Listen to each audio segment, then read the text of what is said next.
జగన్మోహన్ రెడ్డి గారిని నేను చూసిందంటే పేదవాడు ఎప్పటికీ పేదవాడిగానే ఉండాలి ఆయన లక్ష్యం అండి. దయచేసి పత్రికలు కూడా గమనించాలా. అతని మనస్తత్వం, అతని మానసిక స్థితి అది. పైకి చెప్పే వేరు, అతను ఆచరించే వేరు. పేదవాడు ఎప్పటికీ పేదవాడిగానే ఉండాలి. ధనవంతుడిగా పెరుగుతూ ఉంటాడు, ధనవంతుడిగా అత్యంత ధనవంతుడిగా అట్లా పెరుగు. పేదవాడు మాత్రం పేదవాడిగా ఉండాలి, క్షీణించిపోవాలి, అత్యంత పేదవాడిగా అణిగిపోవాలి. అది ఆయన ఉద్దేశం. లేకపోతే గౌరవ జగన్మోహన్ రెడ్డి గారు, చంద్రబాబు గారు లాంటి ఆలోచన పరుడు, ఒక విజనరీ, రాష్ట్రంలోని మీ టైంలో ఇచ్చిన మెడికల్ కాలేజెస్ అన్ని పీపీపీ పద్ధతిన డెవలప్ చేద్దామని ఆయన ఆలోచన చేస్తే మీరు అడ్డుపడటం ఎలా ఉంది? న్యాయమా? ధర్మమా? మీకు తగునా? పేదవాడికి ఎంతో ఉపయోగం ఉన్నది దాని ద్వారా.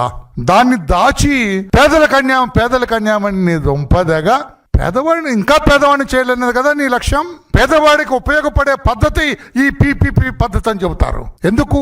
1 by 1 చెబుతాను నేను కేకలేయాలనో, మిమ్మల్ని మందలించాలనో, మీరు తప్పుడు వాళ్ళని చెప్పాలనో, మీకు పేదవాళ్ళంటే ఇష్టం లేదనో, ధనవంతుల పట్ల ఆసక్తి ఉందనో చెప్పాలన్నది నా ఉద్దేశం కాదు.